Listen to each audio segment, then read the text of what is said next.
I'm Steve Nave, and this is the Actors Showcase, and I'm talking to one of the real great guys in TV and film, multi-talented, actor, singer, producer, director, stunt driver, charity Thank man. you. That's the one that means the most, by the way. That's a good one. If you've seen him in the General Lee, you know what I'm talking about. Anyway, Mr. John Schneider, ladies and gentlemen. Hey, good to see you. Great to see you. Yeah, it's great to be here. So, what have you been doing? What's been going I've on? been working my ass off. Uh-oh. Yeah, Okay, I've been that working my too. butt off. It's been great. I started in musical theater. A lot of people don't know this. When I was 8 years old is when I decided that this insane business is what I wanted to do. Uh-huh. And I think that a lot of what I learned doing musical theater about the level of difficulty and about how much work there is in getting work, I think that's what has kept me going for the last 30 years, at least on television. My God, am I that old? You don't look it. So, thanks. So for the last 30 years, it's been constant. Right. You know, I refuse not to work. And I think in life we see that with a lot of people. I have several friends who will never hold a job, and if they ever did, it would be the biggest surprise of my life.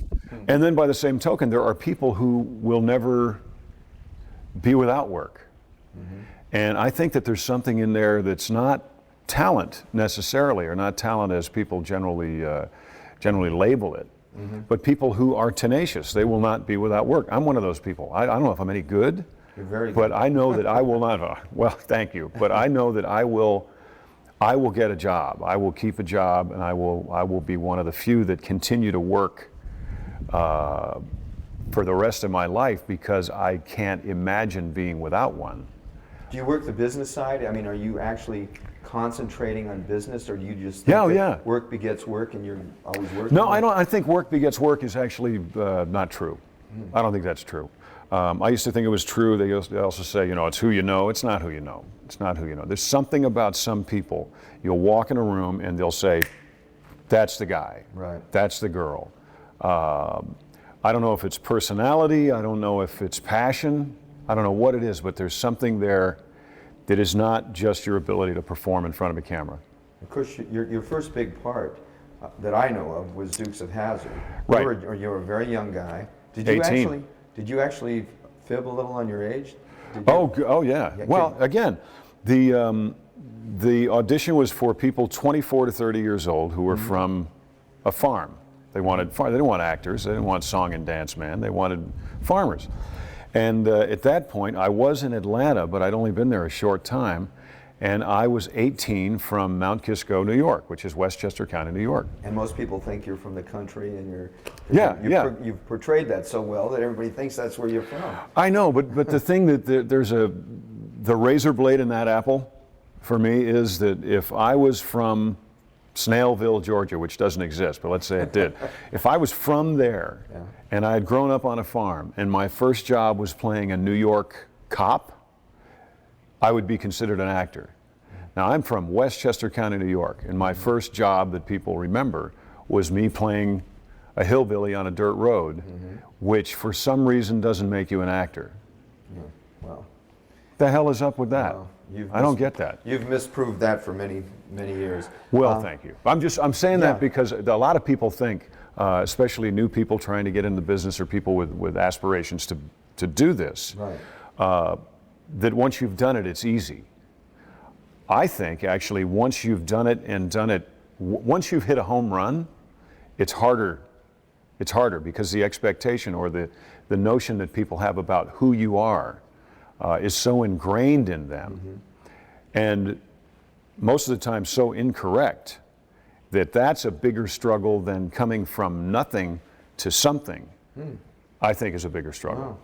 It's worth it. Yeah. I enjoy the struggle. Yeah. But it's there. It's big. That's why so many people Typecast. disappear. Yeah, but you've done so many varied roles. I mean, your part in Smallville. Smallville was great. Was a really I enjoyed that a lot. Jonathan Kent, no accent. Again, a dirt road and plaid shirts and jeans and work boots. Right. Which I am that guy. I would rather build a fence than call somebody and have them build it for me. You know, I'd rather plant my own trees and trim them myself than call it in. But that particular one was not a smiley, happy sort of a guy. That was a loving, devoted father who would kick his son's butt if he got out of line because he knew that this was a special person. And what kind of parts do you enjoy playing the most? because I enjoy playing different things now.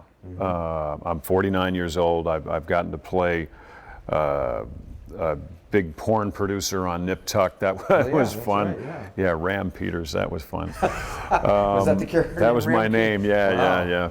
Yep. I must have got a pretty good reaction. It did. It was great. But nobody wanted to see me for that part. Yeah. Yeah. So it took convincing on my team's part to get them to even see me because they thought they knew exactly what John Schneider was. Right. And what I'll get 9 times out of 10 is, oh, I love John Schneider, but he's not right for this. Wow. You know, when we have a hillbilly, we'll call him. So I had to fight to go in there and got it right away. Again, walked in the door as that guy, and they said, wow, that's John Schneider? Well, you bring up a good point. So when you come in to meet with the producers and audition, you still audition, right? Because, because you're playing different parts than what they think you can play. You still have to prove it. Yeah. And do you come in when you come into that room as the character, or do you come in as John Schneider and then go into the character? You know, sometimes a couple times, like with the Ram Peters one, I came in as that guy and got it right away.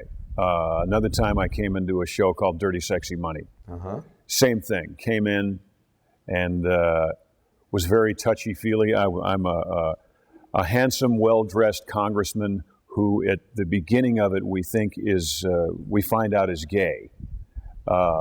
So I was really, like, hey, how's it going? I'm so glad you had me in here. Holding on just a little too long. Right. Are you nervous yet? I am now. Yeah, okay, good. So, that kind of a thing. Right. And about 50% of the time that works. But you have to play your game no matter what the field is. So I believe that works. I have come into a room. There was a show called 12 Miles of Bad Road. Coming in to audition for a billionaire ass, just an ass. Mm-hmm. And doesn't need anything, doesn't need anybody, does not care. And you're very fortunate that you have the opportunity to be able to sit in the same room with me. Mm-hmm. That's what I came in as. Word came back, they said, we had no idea that John Schneider was such an asshole. It doesn't look like, he didn't want this part. He didn't even want to be in the room. Oh my! I said, well, of course. I'm the character. Of course. Yeah. Because I don't believe you can come in and say, hey, Steve, how's it going? Gosh, nice to see you. Thanks a lot for the opportunity. And then, okay. It's too friendly. Get him out of here. And turn into the. Yeah. To me, that's acting. Yeah. And I don't believe in it. I don't believe in acting. Yeah.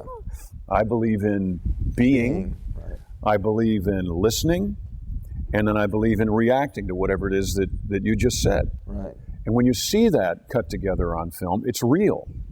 The camera becomes a fly on the wall. Mm-hmm. And it's wonderful. And if the script is solid, the movie will work. Let me ask you a quick question. You came in. I'll try to give you a quick answer, but I'm not very good at that. You're doing great. I love it. The character that was perceived to be gay, and you did the touchy-feely thing. Now, you were reading with somebody. Was that a casting director? That was a casting director. Okay. Yeah. Did you actually touch them? Because there's kind of an unwritten rule sometimes that an actor should not touch. If you're I'm John Schneider. Yeah, you're John Schneider. I'm John Schneider. Right. I'll touch him. I'll kiss him. Hello. And they like it too. Well, it's there's a theory is that you want them to remember you. Right. And if you're somebody that's famous, a celebrity already, an icon, they're going to remember you anyway. But you don't want them to remember you because, oh my God, the guy from Dukes of Hazzard was here and I had his underoos. You don't want that. You want to think, my God, the guy from Dukes, I can't get him out of my head. Right. So whatever you can do to make it so people cannot forget you. I don't care if it's pick your nose. Mm-hmm. you do some, when I auditioned for Dukes, I brought a 6-pack of beer in, opened one up, put my feet on the coffee table. Whoa. I said, "Oh, I'm sorry. I said, excuse my manner. Oh, hell, I'm sorry. I didn't hear. You want one? No, I got 5 more, you know." And they remembered me. And so you make an impression. Right. The old, as corny and as cliche as it might sound, you don't get a second chance to make a first impression. Right. So personally, I think it's worth the risk. If you've got the balls to do it, I think you should do it. Right. Well, I wanted to ask you, you're a very talented actor, you're a very talented singer, producer, director, you do so many different things. What, do you think it's important to be able to do more than one thing than just act, if you're an actor? I think it's important to have at least a basic understanding of the process. Mm-hmm. I think once you've made your own movie, meaning then chances are you've filmed it, you've boomed it, you've oh, that boom right you've there. cut it together. Remember Kentucky Fried Movie? You've boomed it. You've cut it together. You've distributed. We were talking earlier. I started a company called Grassroots Film Distribution because I wanted to understand. I think it's important to have at least a basic understanding of all the different jobs. Mm-hmm. And you can always tell when somebody doesn't because they're usually a jerk.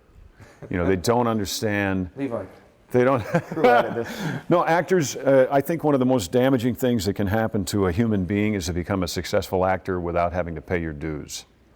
And yes, I started in Dukes when I was 18, but I had done 10 years of theater. I was a child, yes, but I built sets, I did makeup, we wrote shows. I mean, you know, I got a barn, I got a show. We did that. We lived it. The passion was there. We hung lights.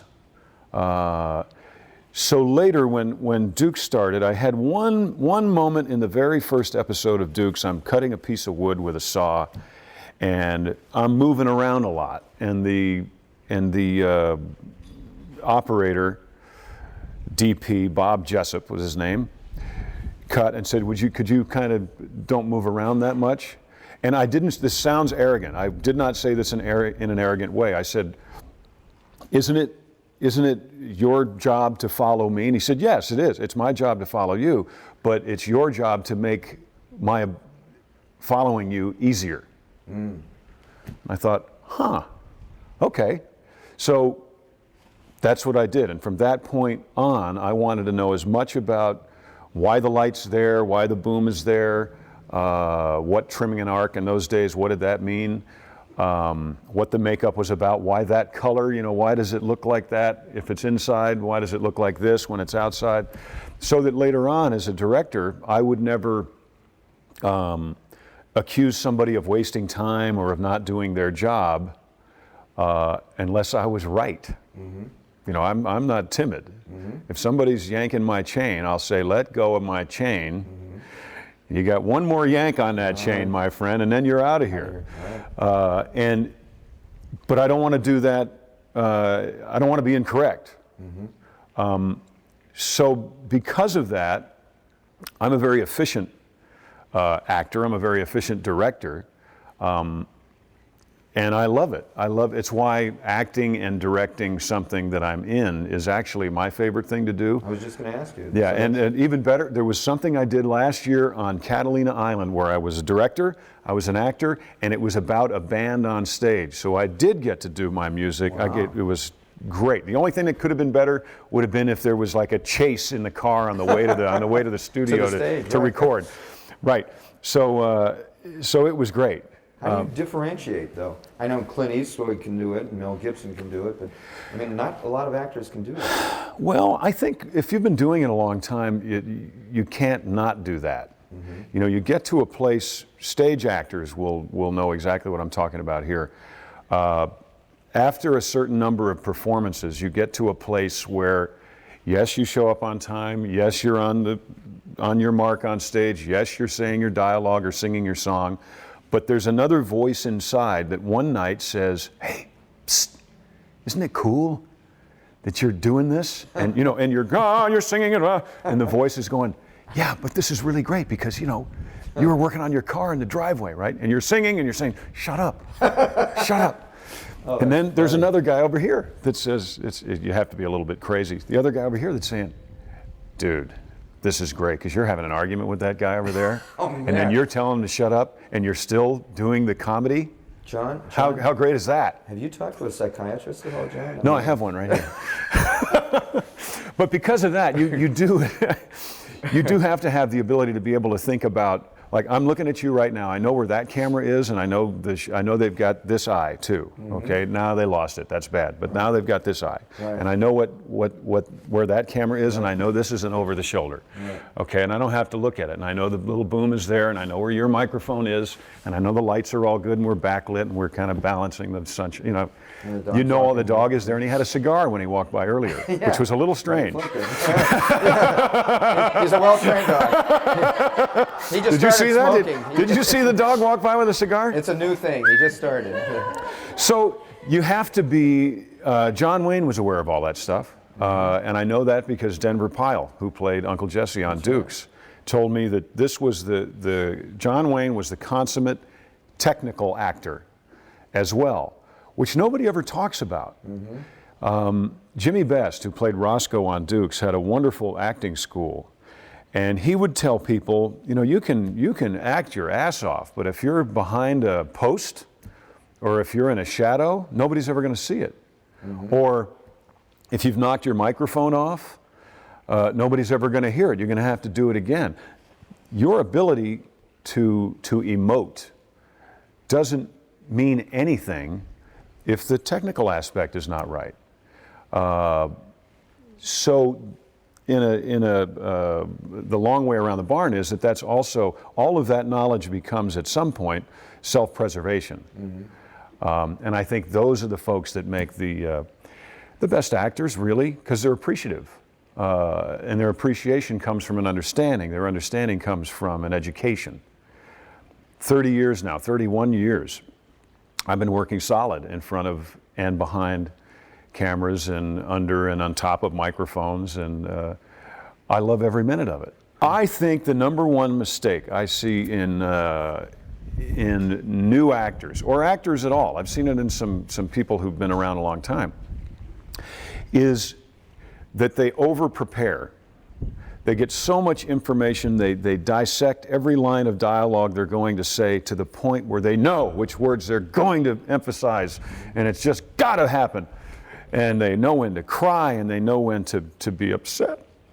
And they do all this stuff, and it's like they do it in a mirror, and it sucks. It's terrible. It's not real. It's so phony. Yeah. A wonderful editor can cut around it, and there are some great performances out there that if you stayed with them a second longer, you'd go, wait a minute, that was crap. But working with people, I want to tell folks to know your dialogue, absolutely, know the story, know where you are in it, know your arc. If you're somebody that's going to commit suicide in 15 pages and you're on page 4, know where you are in that, and then forget it. Have a conversation like we're having. Have no notion of what words you're going to underline or when you're going to look off. Get rid of all of that and just be. React, as they say. Acting is reacting. That's right. And you'll work well because people will talk about you. Because if you're real, if we're two actors having a conversation that somebody else wrote, obviously it's not real. But if we can make that real, and I can make it real for you, you make it real for me, it's a reciprocal arrangement. You'll now go talk to people and say, that was great, working with John was great. And I'll say, boy, working with Steve was great, rather than stiff. Yeah. And an editor will come up. I had it happen on Nip Tuck. An editor came up to me on Nip Tuck and said, I can cut you any way, because everything you do matches. You put your everything. You are an editor's dream. I went home and told my wife that. And it's hard to express to a civilian why that's such a rewarding thing to hear. But it's great. And Do you think actors know about that today? I don't think so. I think a lot of, unless they're on a series. Working on a series is hard work, and you work a lot. But I mean, Tom Welling on Smallville has done probably 3 times maybe 4 times the screen time as Tom Cruise. I've done more screen time than Tom Cruise, so I don't know what he knows. Right. And nobody's running around behind me making sure, I don't have toilet paper on my shoe like they are with the big stars. Yeah. Does that happen a lot? Or? That I have toilet paper on my shoe? Yeah. Yeah. Okay. I saw Smokey and the Bandit. I was in Smokey and the Bandit. So to capsulize all of this stuff, you've got to love it. If you can possibly imagine doing anything other than this business, Right. do that. Do that. Don't get in somebody who's serious's way. Once you do that, get as much experience in as many areas of it as you possibly can. Read everything you can, but don't let anything be your gospel. Don't let any process be your gospel. Don't let any teaching be your gospel, but learn everything that you can so that one day you can know where the lines are, know where you are in the character arc, and throw it all away and just be. That's great. Great information. John, you were a fantastic guest. This was fun. You were very terrific. I would just say hello, and there he goes. Yeah. I think we just got a 4-year acting course tonight from Mr. John Schneider. Yeah, acting by John Schneider. Yeah. Don't. That's it. Don't what? Act. Unless you have to really do it. You got acting on your shirt. Anyway, thanks for Thanks a coming. lot. You were Oh, it's a fabulous. pleasure. I really mean it. Good luck Thank with you this very show. much. My name is Steve Nave. This is the Actors Showcase, and we've had the pleasure of having Mr. John Schneider as our special guest today.